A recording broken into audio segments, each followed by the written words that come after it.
Testing. 1 million, 2 million, 3 million. That's working. Okay. I'd like to talk to you about your financial future, and I hope those figures become applicable to all of you as we go along. And I'd like to start by posing a problem for you. And incidentally, I'm just going to talk for a couple minutes, and we'll do Q&A, because what we want to do is talk about what's on your mind. But I'd like you to think about this for just a second. If, as we walked out of here today, I said I would like to buy 10% of your financial future, I was going to write you a check today, and from this day forth, you were going to give me 10% of everything you earned. How much would you want to charge me for that? I'm going to buy 1/10 of you. And I may take the low bid, incidentally, so be careful what you write down. Well, I think if you thought about that a little while, you can contemplate that for a few minutes. You know, you're going to get a check from me today, and you can do anything you want with the money, but from this day forth, you have to give me 10% of what you earn. I think it would be very foolish of you, any of you, if you asked for less than, say, $50,000. Now, it's going to be a few years before you're out earning money, and so I've got a few years of dead money there. But then I would start getting this royalty on you as you went along. So I really think that if you thought about it, most of you would want a fair amount more than that, and I think you'd be right. Fortunately, I didn't make this deal with anybody when I started out, so nobody's got a 10% royalty on me. But I think that $50,000 would sort of be the absolute minimum. And if you think about that, that means that right today, you are worth $500,000, because if 10% of you is worth $50,000 in cash today, your potential is worth a minimum on a 100% basis of $500,000. That is the big financial asset you've got. It's way more important what you do with that $500,000 asset that you own today than whether you decide to buy stocks or bonds, or whether you put your money in a mutual fund or pick your own stocks or anything of that sort. The biggest financial asset that you have going for you by miles is the value of your own earning power over the years. So that's really what you should focus on. If you're focusing on your financial future, that means you should focus on you. Because whether your 10% is worth $50,000 or $100,000 or $300,000, which would be $500,000 or $1 million or $3 million for all of you, whether it turns out to be one or the other is really dependent in a very large part on what you do in the next few years. All of you in this room have the brains to do extremely well in life. You've all got the energy to do extremely well in life, and then the question is, how do you apply it? If you've got a 200 horsepower motor, do you get 200 horsepower out of it? Do you get your full potential, or do you get 100 horsepower or 50 horsepower? Now, there's two things that can hold you back in getting the full horsepower out of your engine, whatever it may be. All of you have big enough engines. And one of those is a lack of education, but that probably isn't going to happen to very many people in this room. If you did have a lack of education, if you didn't have a chance to get a decent education in life, it wouldn't make any difference what that potential was, because you'd never unlock it. But the second most important thing, and equally as important, is in terms of the habits that you develop, in terms of what you do with yourself. When we hire people, we look for three qualities. We look for integrity, we look for intelligence, and we look for energy. But if they don't have the first one, integrity, the other two will kill you. Because if you're hiring somebody without integrity, you really want them to be dumb and lazy, don't you? I mean, the last thing in the world you want for them is to be smart and energetic. So smart and energetic only goes with integrity. But the nice thing about, you make your own decision on that. You can't change your IQ or how far you can throw a football or how high you can jump or the color of your hair very easily.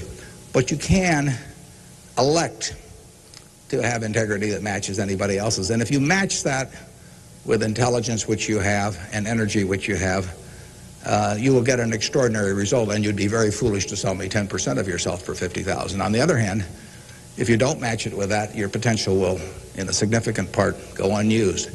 And I'll give you a little simple tests to apply in terms of thinking about the kind of habits you want to develop. Because you can have any habits you want to be. You can be lazy, you can be prompt, you can be late, you can be honest, you can cut corners. I mean, you have all these choices. And those are choices for you to make. Nobody else is going to make them for you. And I would suggest that you play this little game with me, too. Think about the person you would most like to be in life. So maybe it's one of your contemporaries, maybe it's somebody a little older, but pick out the person you admire the most, the person that you'd change places with if you could. And then write down why you admire them. Just put it on a piece of paper. And then figure out the person that you would least like to change places with you. Who really turns you off? Who do you find repulsive? And list the reasons why that person turns you off so much. And put those down on the other side of the paper. And then look at that list. And you'll find that everything on the left-hand side, what you admire in other people, the qualities they bring to life, cheerfulness, generosity, all kinds of things, you'll find those are things you can do yourself. It's very simple. You got to apply yourself, but the habits you form in doing that early on will carry you through life. And on the other hand, you'll find that the things that make people repulsive, selfishness, obnoxiousness, all these things, egotism, are things that no one has to have. If you find those in yourself, you can get rid of them as long as you get rid of them early. So all I suggest is that you write down a list of what you admire, what you find contemptible, and decide that the ones on the admired side are ones you're going to acquire for yourself. And if you do that when you're young, it'll carry you through the rest of your life. This doesn't work if you do it when you're 50 or 60. By then the habits are too well formed. But if you do it early, behavior becomes a habit. So if you do that, 2 or 3 years from now, if you go through the same exercise, you'll find out that the person you admire the most is yourself. That can be a little dangerous under some circumstances, but it's not a bad thing. I mean, you want to be somebody you like, and you don't want to be somebody that you dislike. And form those habits early. You basically can't miss. Now, I'll give you one other small piece of advice that's just a corollary on this, and then we'll get to your questions. And that is, as a general matter, as a one piece of specific financial advice, I would say, avoid credit cards. Just forget about them. We're in various businesses that issue credit cards. The American public loves credit cards. But if you start revolving debt on credit cards, you're going to be paying 18 or 20%. And you can't make progress in your financial life going around borrowing money at 18 or 20%. You can make a lot of money by lending it out at 18 or 20% over time. If you can find anybody that's good that will borrow from you. But you don't want to be on the side of the equation that's always behind in life. I was lucky. I'd saved about $10,000 by the time I got out of school. That $10,000 was really worth millions I might have earned later on, because after you get a family and everything, the expenses roll in. But those were my tools to work with, but it was only because I was ahead of the game. If you're behind the game by $10,000 at some point and paying 18 or 20% interest on it, you will never, you'll never get out of it. So the trick, I've got a partner that says, all I want to know is where I'm going to die, so I'll never go there. And that's true in financial matters as well. You want to figure out where you don't want to be ahead of time and avoid that. And I get about a dozen letters a day from people who are having terrible problems. And there are 2 reasons why they have terrible problems. One is a number of them have had health problems of some sort. I mean, they have really been hit by or somebody in their family has been hit by some kind of catastrophic illness. And that is it's a terrible thing to happen to any family. And they run up bills they can't pay, and really only society can solve that one in terms of protecting people against that. That's just plain bad luck. But the other one is from people who run up credit card debt, and they're facing bankruptcy, or they've been through bankruptcy once before, and they owe a whole bunch of money, and they can't even pay the interest, let alone pay any principal. And half of my letters come from people like that, and that problem is avoidable.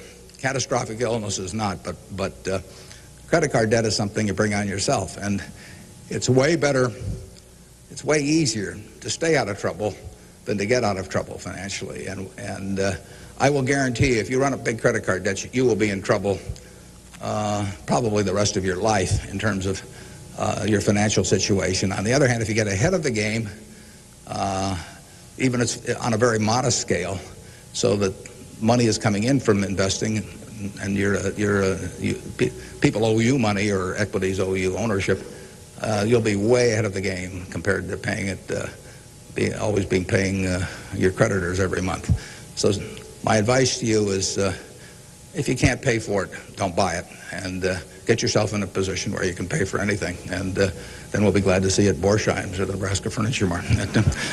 Now let's have some questions. Do we have a mic out there that people can either go to or that travels around? And I can't necessarily see too well from we're going to have one mic on each side, so just raise your hand and wait for us to come to you. Okay, we have somebody up front who would like a mic. Anything that's on your mind, ask about. Don't be bashful. Yeah, how would you advise people who aren't necessarily going into a career field in which you would make a large base salary, such as like medicine or something like that, maybe performing arts or music? How would you advise us to keep up financially with the rest of the world? Well, it is true that a market system does not pay as well in some activities as might seem appropriate for the importance of those activities to society. Just take teaching, for example. I mean, teaching does not pay well. And what could be more important? I mean, you've got to be as interested in who the teachers of your children are as who your accountant is, or whatever, or who's winning the heavyweight title of the world, or that sort of thing. But it doesn't pay well, and it's a fundamental choice whether you're going to go into something. For many people, it'd be a fundamental choice whether you're going to go into something you love or something to try and make a lot of money. I think that generally it pays to go with what you love. I think that it's very hard to find people when they get to be my age who say that they've loved what they've done all their life and feel it was very worthwhile, but they're terribly sad they made that choice because they didn't make a lot of money. I don't think anybody's ever said that to me, that they wish they'd gone into something else where they were uncomfortable doing it or didn't enjoy it, didn't feel very productive, but made a lot of money. So I don't think you'll find that. So I would go to work. I would go to work in whatever turns you on. It may turn out that it'll be more profitable than you can think, but almost everybody here will make enough money, unless they get some terrible habits along the way, to do reasonably well. And doing reasonably well in this country really is pretty darn good. I mean, it's not necessary to have huge amounts of money in order to enjoy yourself. I enjoyed myself when I had my $10,000, and I live in the same house that I lived in when I had about that. I bought it 41 years ago. I liked the house then. I like the house now. I mean, if you think about it, if you have a reasonable job, you'll be eating at McDonald's and I'll be eating at McDonald's. So we're at a push on food. I mean, in fact, I hope it's Dairy Queen, actually, and and if you come to Dairy Queen, you'll see me. And you can order anything on the menu I can order, and we both can afford it. You'll wear the same clothes I wear. I'll pay more for my suits, but as soon as I put them on, they look cheap on me. So we'll look about the same. We'll both live in the same kind of houses. I live in that house from 41 years ago, and it's warm in winter, and it's cool in summer, and it's comfortable. And you'll live in a house that's similar. And what difference does it make if you have 50 more rooms or guest houses or all that? It'll probably just bring you problems. I mean, you have to worry about the greenskeeper or something when you get through. So I have been in the houses of people where the houses are worth probably 200 times what my house is worth, and I would not be any happier in those houses at all. In fact, I'd be less happy. I'd just have one more thing to worry about, and dozens of people around the place, and people quitting, and people stealing from you, and all kinds of things. To hell with it. We'll drive the same kind of car. In fact, you'll probably drive a better car. I drive a car that's about 8 years old. I don't know what it's worth now, but it gets me around fine. I mean, I'm perfectly happy. We'll watch the same television. We'll work on the same computer pretty much. The only difference will be how we travel long distances. You know, I will fly in a plane that's more comfortable than flying Southwest Airlines or something, which I've got nothing against. But that's the one real big difference. And other than that, I do what I like every day. I hope you'll do what you like every day to do. And I work with nice people. I hope you work with nice people. And there's 24 hours in the day, and those are where the hours go. So great wealth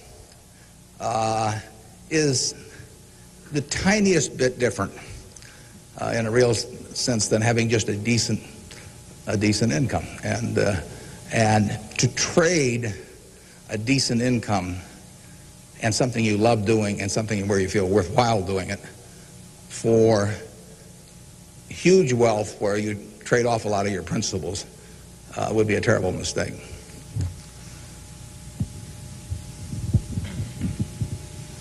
Would you acknowledge your success more on yourself or from the help and teachings of others?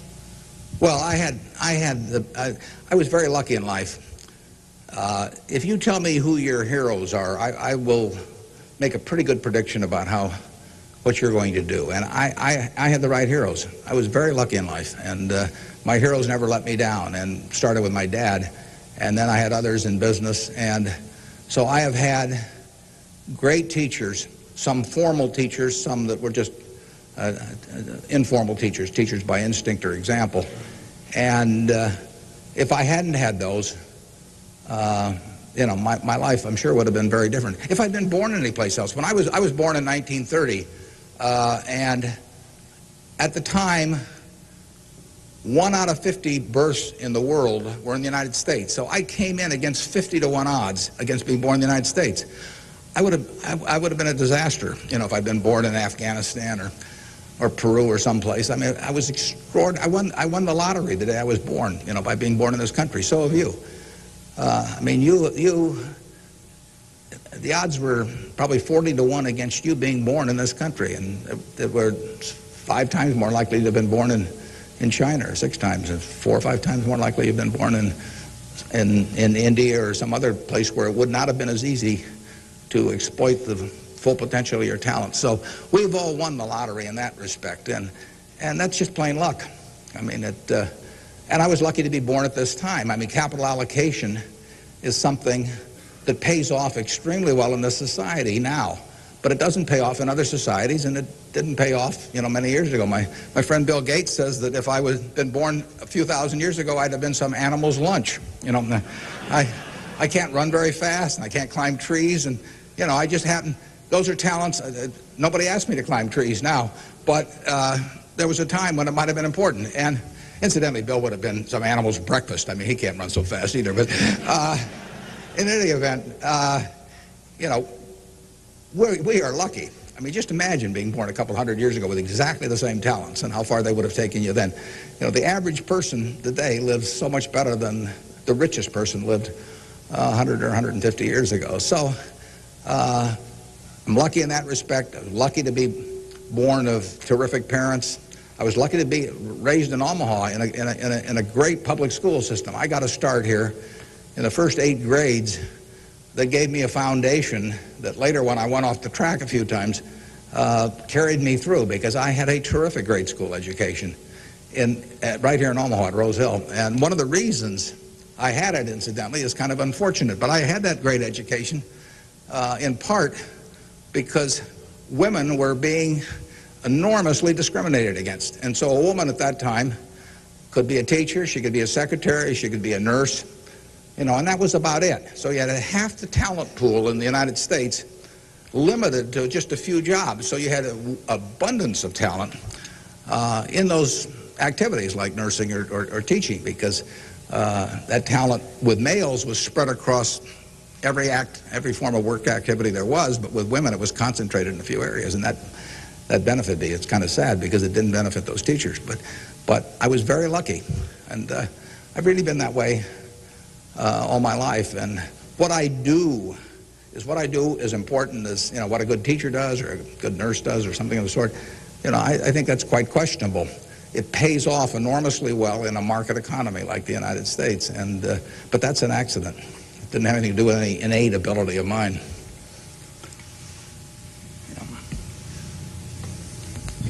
My name is Marina Tsed, and I attend Omaha Central High School. Good for you. Fine institution. Now, Mr. Buffett, technology has been a great factor in stimulating the world economy. What are your predictions for the future of the technology industry, and what is its future role in world economy and the United States economy? Yeah, well, there's no question it's turning the world upside down. It's done it somewhat already, but it will, it's just beginning, but it's moving very fast. I met Gates on July 15th, 1991. I was out there for a 4th of July celebration with a friend and who subsequently died, Meg Greenfield of the Washington Post, and she took us down to visit the Gates family.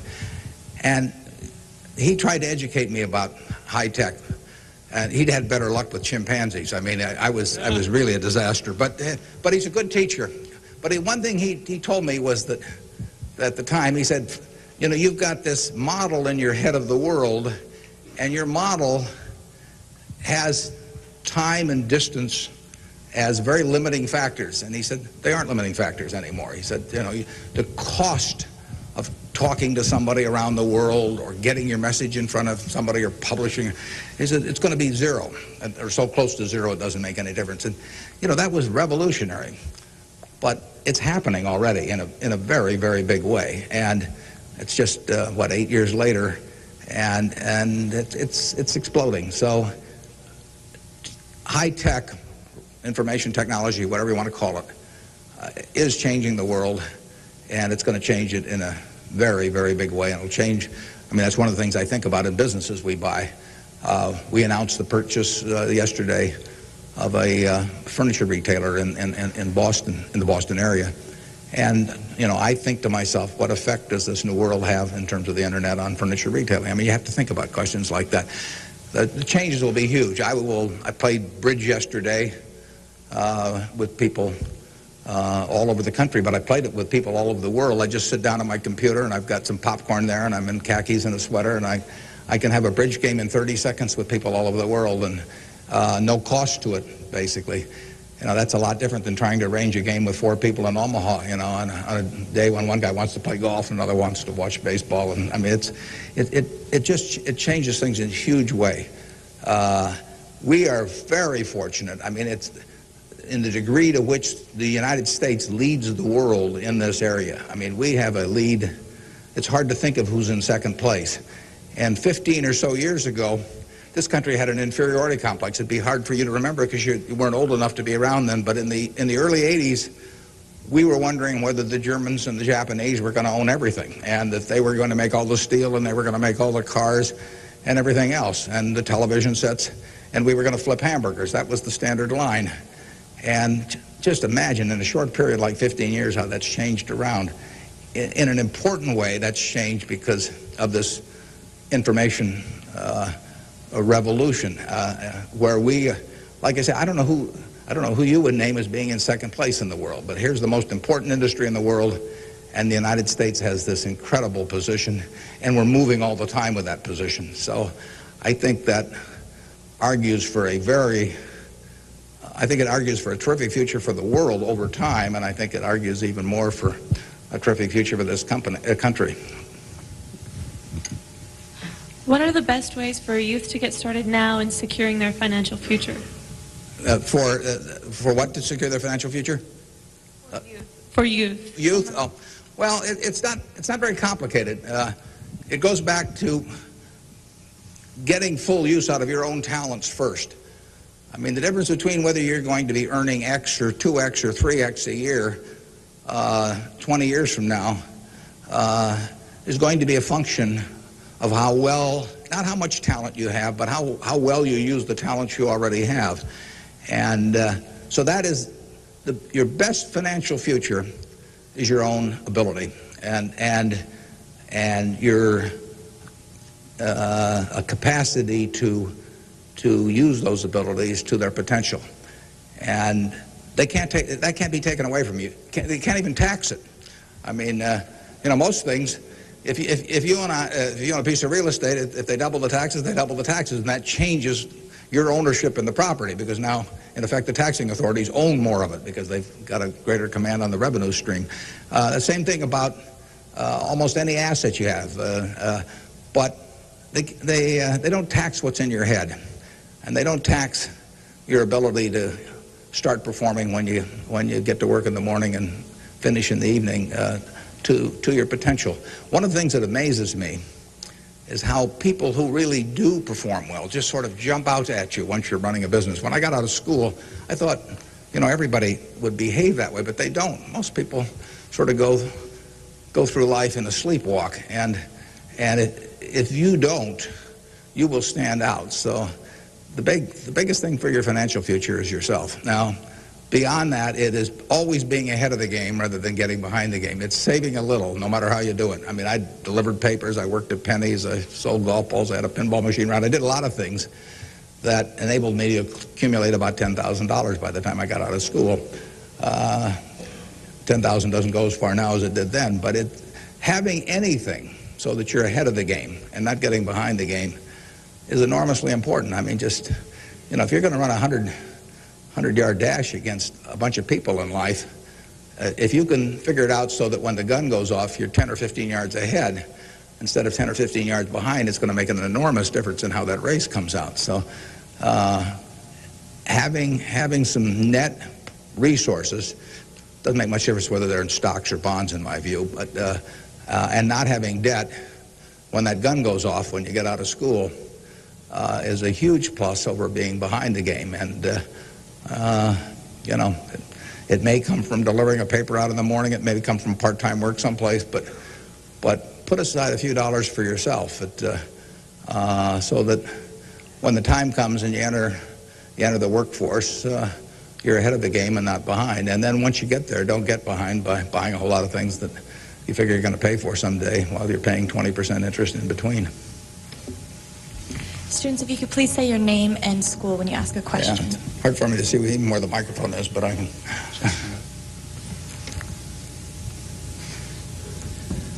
My name is Patrick Doherty, and I'm from William La Vista High School. I was wondering, with the increasing costs of education today, what can students do to deal with their debts once they're out of college? Well, that's a tough one. I mean, I guess I'd pay it off as fast as I could, and I would incur as little debt as possible before that time came. And I would say this, in my experience in business, there is very little difference, if any, between a very high-priced business education and what's available for a lot less money. So I went to the University of Nebraska at Lincoln my last year in college. I went to Wharton for a couple of years before that. I learned just as much at the University of Nebraska as I did at Wharton. And there's nothing against Wharton. I mean, it's just we had a very good school here. I had some terrific professors at Lincoln. And so I would not assume that if I was paying a few $1,000s for an education here in the state, for example, versus paying huge amounts elsewhere, that it was going to make a lot of difference. A lot of the education, you need to be prodded in the right direction, but an awful lot of it is self-taught. I mean, Andrew Carnegie did a wonderful thing in this country in terms of libraries, and I used to spend a lot of time at libraries. I even got locked in at the University of Omaha, what was then the University of Omaha, and I couldn't get out for hours. And one night I got so entranced with what I was reading. But there's all kinds of information available now with the internet. It's so much easier than it was then. So it's out there to be taken, and it isn't necessary to pay $30,000 or $35,000 a year to go to some big name school to get the education at all. I mean, if you're going to learn accounting, which is probably the most important course you'd take in business, if you're going to learn accounting, you can learn accounting absolutely as well, in my view, going to UNO as going to Harvard. I mean, I see. I'd bet on that, and so I wouldn't run up huge bills in terms of getting a business education. Now, if you're going to get a medical education, I mean, there's certain professions where there may not be any way around spending a fair amount of money and getting in debt to some degree. You've got to make that decision yourself, but I'd certainly try to minimize it. And and I would have it figured out how I would handle that debt in, say, a 5-year period after I got out of school, or I would think twice about incurring it. There's a question up here, if we can bring a microphone. My name is Kyle Clark. I'm here representing the Omaha Youth Advisory Council. What advice would you have for a forming nonprofit organization? For forming a nonprofit organization? Well, I've always tried to avoid forming nonprofit organizations. Well, that would depend entirely on what I wanted to accomplish. I mean, it'd be one thing if it was a hospital. It could be another thing. There's so many types of it. So you've got to get people that are experienced and involved in an entity like that. And but it depends so much on the objective you're working at. Yeah, no, I promised this young lady here microphone for a long time. Hi, my name is Kara Harbert, and I attend Millard West High School. And I understand that you're very civically involved, and I was wondering how important of a quality you think that is for an individual in life and why. Yeah, well, I wouldn't say that I am that. I mean, I do certain civic things. I think your model as a citizen, for example, in Omaha would be Walter Scott. I mean, he is far more civically involved than I am, and incidentally, his predecessor, Peter Kiewit, was too, but Walter's carried it to new heights. So I don't want to take on any mantle for that myself. I do some things. One of the problems I have is I love what I do so much that it sort of takes over. I mean, I'm like a guy that likes to play a lot of golf or something, except I like the business I'm in. But I've got a family that participates very actively. Some of my children work on almost anything that comes along in the civic area. And, in the end, people do what they want to do to quite a degree. And I think I've never talked to anybody that enjoyed working in civic activities that didn't feel where it was very worthwhile after they've done it. I mean, they built something, and participating in building something is always a lot of fun. And actually, you can have a good time. We have this golf tournament, for example, in September, and we raise some money for civic things, but everybody has a good time, so nobody's paying any price by doing it. I'm having a good time. The people who come are having a good time, and we get to show Omaha off to people. But you should be enjoying things you go along, and you will if you work in civic activities that interest you. And you can do the same thing in politics. I mean, if you find political ideas or politicians who particularly you identify with, you can get a lot of self-satisfaction out of working, and you're doing something worthwhile. So just follow your instincts on that. That'd be my recommendation.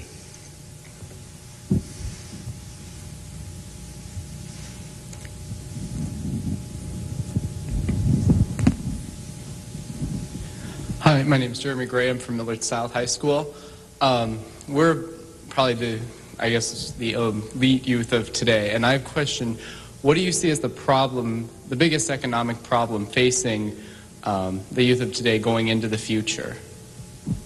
Yeah, I don't think that you're going to have enormous economic problems. I think you will live in a society where the average person lives better by a significant margin than the average one of a generation earlier or 2 generations earlier. That's been the history of this country. It's a marvelous country that way. I mean, when you think of it, we have 4.5% of the world's population, and what's been accomplished here is incredible. 53% of the value of corporations that are publicly traded in the world exists in the United States with 4.5% of the population. This country always has done well. They say in stocks that you should buy stock in a business that's so good that even an idiot can run it, because sooner or later one will. And that's not terrible advice. Well, that seems to have been sort of the history of this country from time to time. I mean, we've had all these problems that have come along. If you look back on the last 100 years and list all the problems this country has run into, you can make a very long list. And a lot of people who focused on those problems at the time have missed the bigger picture. And the bigger picture is that every generation lives better than the one before it. And that's because of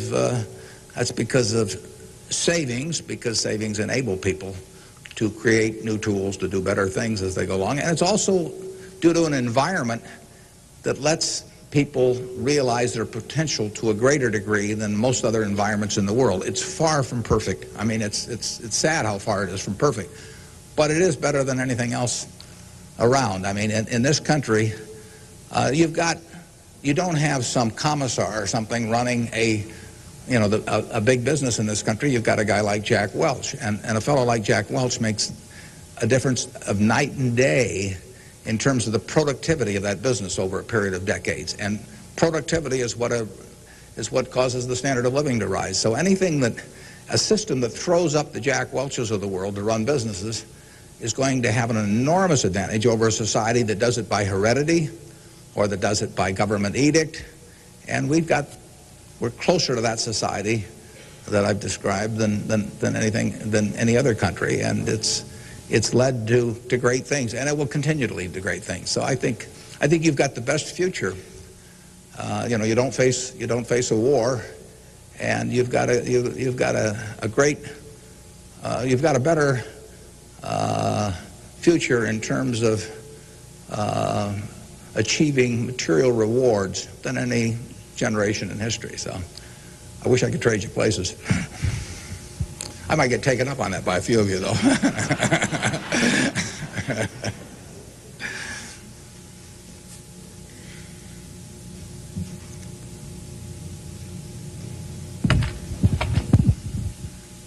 Hi, I'm Ryan Wilkins from Millard West High School, and I was wondering if you could speak for Mr. Gates were afraid of the impact on Y2K on the economy, or specifically the stock market. Yeah, well, I'm glad you gave me a chance to bring in other people, because I'm the last guy in the world to understand about Y2K.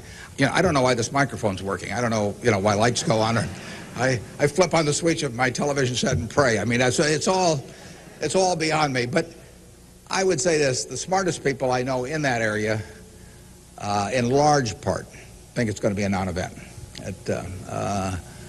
In this country, I can't speak for the rest of the world, but so I think you'll wake up on January 1st and find the world hasn't changed from December 31st. Now, I would say this: you might get a whole bunch of friends to write you checks for $1 billion on December 31st and then deposit them, and who knows what'll happen? You can't lose anything. I mean, all they do is bounce, and if the system gets fouled up, you might find a lot of money in your account. But I wouldn't count on it. We own a company called Executive Jet.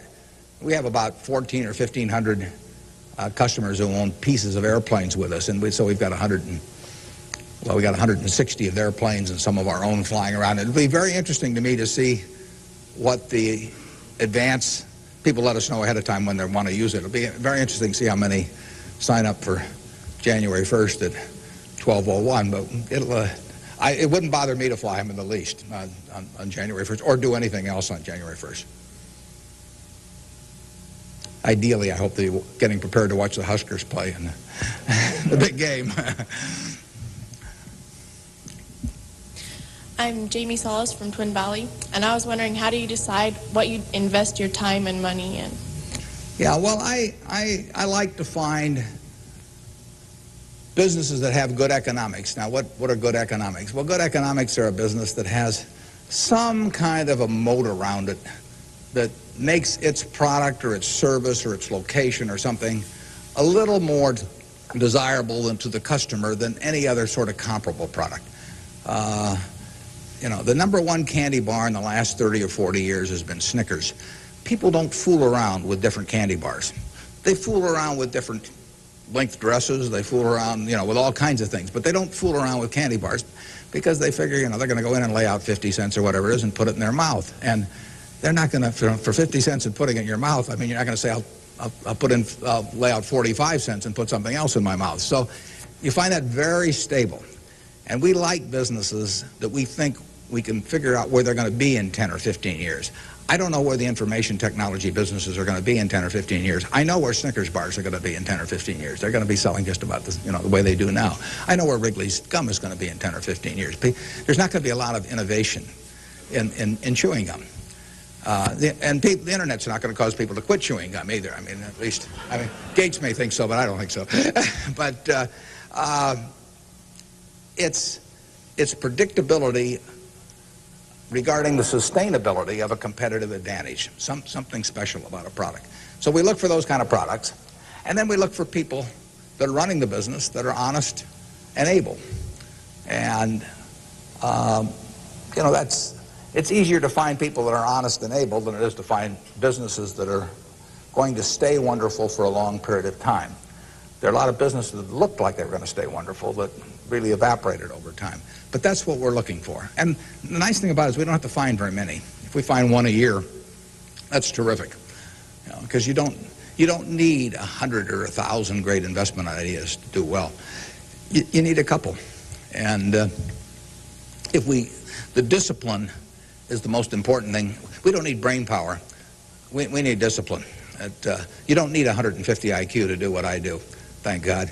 You know, you don't need 140. You don't need 135. You may need 115 or something like that. But you do need discipline. You have to wait until you see the fat pitch to swing at. Because investing is a no-called strike game. You know, if I were a baseball player and I only liked pitches 2 inches above my navel, you know, some guy could learn that and he could pitch me, you know, 3 or 4 inches below that, and I get called out on strikes because I never find a pitch I like. You can get called out on strikes in baseball.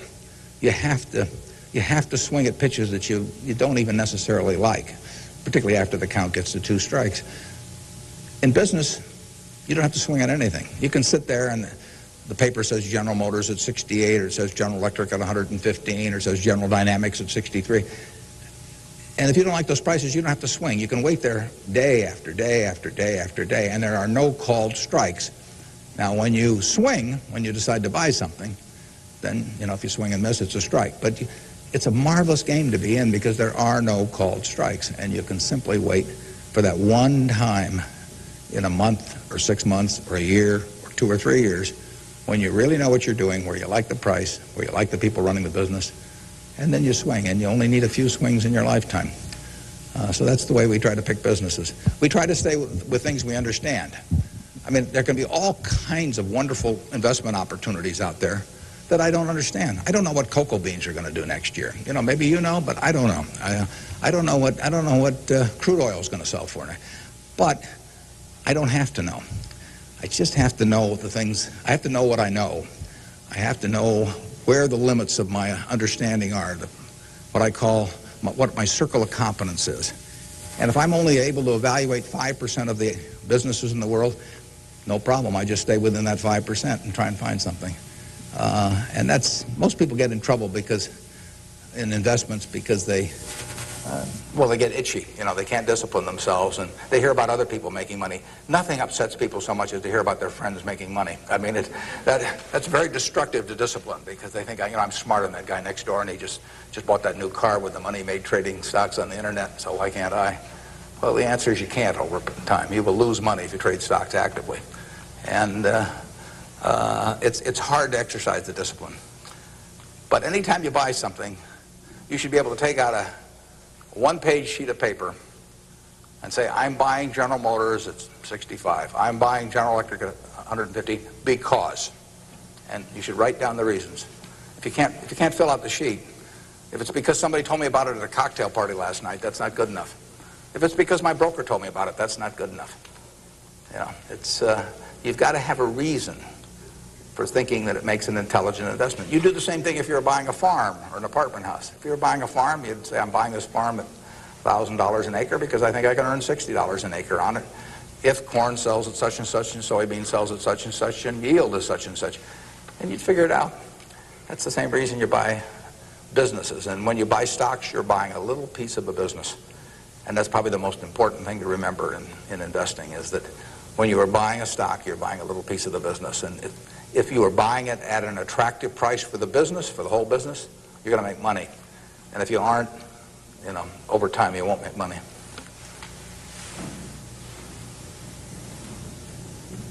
Hi, my name is Cliff McAvoy from Elkhorn, Mount Michael. Reverend Jesse Jackson, talked to us earlier. He seemed to believe that the moral standards of today's society will eventually affect us in business. How do you feel this will affect us as youth growing up in the United States? He said the moral standards will affect us how? Like moral decay in society today will affect us in business by how we feel and how we interact with other people? Well, I think very difficult to quantify moral standards over time. I mean, you know, you can pick out huge weaknesses at any given time in terms of how people or the country is behaving, and huge strengths. So I think it's enormously difficult to quantify. I think by and large we have made progress in what I would call institutionalized moral standards in this country. I mean, you know, in terms of slavery, in terms of I mean, the women couldn't vote, you know, a century ago. They were half the country were second-class citizens in that respect, and they had much lesser rights in terms of inheritance and all kinds of things. The income tax didn't exist 100 years ago, so the idea of taxing people according to how much that they benefited from society and their income didn't exist. So I think in terms of institutionalized moral standards, the country has made really quite significant progress in the last 100 years. I think, you know, there's an enormous distance to go. I think we're going in the right direction, maybe by fits and starts, but I think we're going in the right direction, and I think that you know, it will be a significant plus to everybody in this room if they live in a more moral society 40 years from now than a less moral. But I think the odds are that they will. I think the country moves in that direction. It's very difficult to do it, all kinds of interests that work against it. But in the end, I think the American people want it. And you saw it in civil rights. I mean, it took television to dramatize what was going on, and people that weren't near it preferred not to think about it. But it got through to the conscience of the American people. And a lot of progress has been made there, and there's a lot left to be made, but it's better than it was. And the pace may seem very slow to those people involved, and I can understand that. The pace, you know, for women's suffrage, I mean, that went for decades and decades and decades. Women couldn't be on a jury. I was reading the trial of Clarence Darrow, which took place in California in about 10 or 11. You know, there were no women on the jury. The woman wasn't allowed to be on a jury. They weren't citizens in that sense. So it's the moral behavior of the country has, in my view, improved, but it, you know, and it'll continue to improve, and I hope you all in this room do your part to help it improve.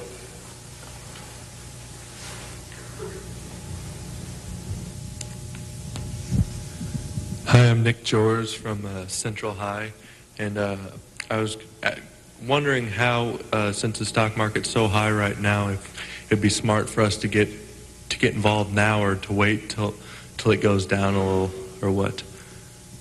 Yeah, I can't tell you whether or not to buy stocks now generally.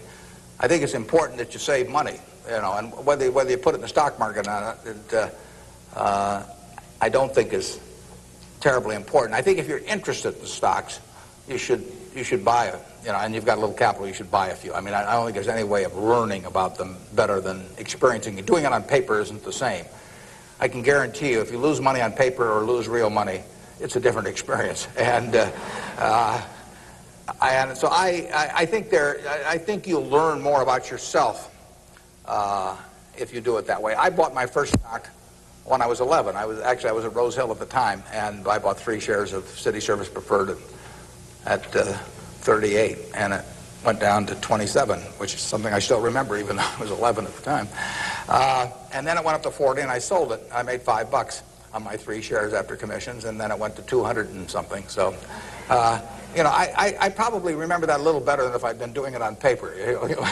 And I fooled around doing a lot of things between about age 11 and 19 in the stock market. I did charts, I did all kinds of technical analysis, I read every book I could get on the subject, and I didn't do that well. I didn't do terrible, but I was really just floundering around. But that meant by the age of 19, when I read Ben Graham's book, I was at the University of Nebraska in Lincoln, I went and bought this book called The Intelligent Investor, just come out, and it had an enormous impact on me. Now, if I hadn't done, in the previous 8 years, if I hadn't been all over the lot, I'm not so sure that book would have had the same impact on me. I mean, by that time, I was prepared to read Ben Graham's book, which changed my life financially in an incredible way. I mean, I wouldn't be up here today if I hadn't read that book. But yeah, part of life is getting prepared so that when something does happen that's significant, you can grasp the significance of it and know what to do with it. And I would say that first 8 years of fooling around, even though it produced nothing financially to speak of, produced a lot in terms of getting my mind prepared for when I really did read something that made sense. And so I was ready to accept it. And I actually went back and went to Columbia to study under Graham, and because of reading that book, and all kinds of things flowed out of it. So I would encourage you, if you're interested in the field, to do a few things. I'd still try and make it as intelligent as possible. I would try to stick with things, businesses I thought I understood. I'd still get out that sheet of paper and I'd write, I'm doing this because, and just test my reasoning. And then I'd go back and read it a year later and see whether what you thought would be true turned out to be true. So I would always check myself. I believe in grading myself on everything. You know, doctors have postmortems, and they do it because they learn from postmortems. In business, people don't like to do postmortems. When I can be on the board of a company, and they can be owners building plants or buying companies, and they never want it 2 years later to run a check on how that decision turned out, because it can be unpleasant. But you learn from postmortems, and you don't want to learn. It's way better to learn from other people's mistakes than your own, but you got to learn from a few of your own too. And the time to do it is when you're young. We can do maybe one more, and then we wrap this up at one, do we? Or maybe two more. My name is Pete Walsh. I'm from Creighton Prep, and my question is, to what extent do you feel that the government, with the current policies of welfare and Social Security, is it financially competent and fiscally prepared for the future? Well, I think that the country as a whole is quite well prepared for the future. That doesn't mean I would adopt every policy they have, but I think, A, we have an enormously rich society, and it'll get richer. Everyone isn't going to participate in that. Some won't participate because of physical disabilities, others because of mental disabilities, others because of shortcomings in the education they received when they were growing up, all kinds of reasons. We have a prosperous enough society to be able to take care of those people, and we should take care of them. And how we do it so that they feel most useful in life, and how we do it so that we continue to encourage people to be more productive themselves and all that. I mean, those are not easy questions, but that shouldn't take our eye off the ball of feeling we should do something about it. I pose this problem sometimes to people. I say, let's assume that it's 24 hours before you're born. And all of you can take this test, 24 hours before you're born. And a genie comes to you. And the genie says, what was your name again out there? Whatever, we'll call you Joe. And the genie says, Joe, says, you look pretty promising to me. I think you've got kind of a sense of fair play and a good mind. And so I'm going to let you have an extraordinary opportunity. I'm going to let you design the world into which you're going to be born in 24 hours. It's yours. You pick out the political rules, you pick out the economic rules, you pick out the social rules, you design the world. And when you're born in 24 hours, you're going to be born into that world. And that's the world that's going to exist for your lifetime, for your children's lifetime, for your grandchildren's lifetime. And you, having heard of some of these genie jokes in the past, would say, what's the catch? The genie says, well, it's a very slight catch. I said, when you're born in 24 hours, you're going to emerge in this world you designed. But what you don't know is whether you're going to be born black or white, male or female, rich or poor, bright or retarded, able-bodied or infirm, in the United States or Afghanistan. All you know is that you're going to reach into this barrel, which now has 6 billion balls, as we know, representing one person, every person in the world, and you're going to participate in what I call the ovarian lottery. You're going to take one ball out of that barrel, and you're never going to get another ball. That's you. You're going to get one ball, and now you're going to emerge.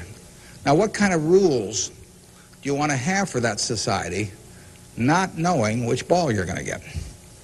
Now, that I put to you is the way I think people should think about social policy. And if you're lucky enough to be born in this country, you've won the lottery already. But we should have a system, in my view, that encourages the Jack Welches and the Bill Gateses and all of that to work far beyond the time when it has any economic significance to them. We want people commanding those resources who are extremely able at commanding them. That's how the standard of living moves forward. So we should want, Tom Osborne coaching in Nebraska. We should want Bill Gates designing software, and we don't want to mix up those two. We don't want to get Bill coaching in Nebraska.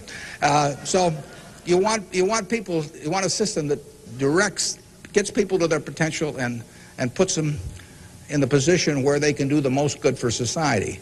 But you also want a system for the people who get the wrong ball. I mean, somebody's going to get the ball, that says 80 IQ. Somebody's going to get the ball that says this disease or that disease early in life that cripples them.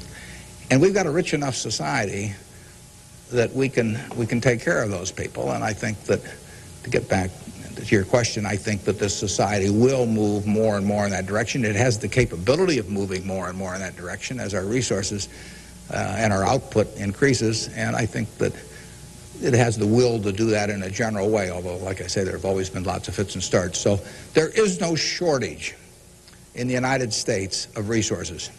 There's no shortage of output. You have to have a system that encourages people to behave to the limit of their abilities and puts them in the right place. But then you have to make sure that everybody gets taken care of, too. Now, we can do one more, and then we'll break. I'll let the fellow with the microphone, or woman here, make the decision. Hi, my name is Ben Gold. I go to Brown Talbot. And I wanted to know, how do you think the media affects the world economically today? Well, it's a small question. Well, what it obviously does, simply because it's moved so far technologically, is it's brought it together in a big way. I mean, I was over in China a few years ago, and I was right after the time of the women's conference in Beijing, and I was reading the Chinese coverage of that conference, and of course it had nothing to do with what was taking place, but the internet was coming in, and you can access the Washington Post or the New York Times or anything. I get the Washington Post at 9:30 here at night, in effect. I never could get it the next day through physical delivery, but by electronic delivery I can read it probably earlier than most of the people in Washington are reading it. So the ability to communicate and the degree to which the world can have awareness of what's going on every place in the world is just, it's been a quantum leap. And, that will have, there are a lot of things that come out of that. And net, they're a plus over time. But the ability of information to be available to everyone worldwide almost instantaneously, it can be huge advances in things like medicine, for example, just to pick one. So it's a net plus. It has a big effect, and the definition of media has now been expanded enormously. I mean, there were 3 television networks in the early 1960s, and that was it. There were 3 highways information traveled electronically, and if the 3 pieces of information were I Love Lucy, and something else, those were the 3 choices of information or entertainment that you had for tens and tens of millions of people sitting there looking at a tube. Now it's unlimited, and that's only, 3 or so decades. So it's just exploded, and it'll continue to explode. And net, I think it's a plus. And I think it's 1 o'clock. I want to thank you all. I wish you well. You're going to do terrific. Thanks.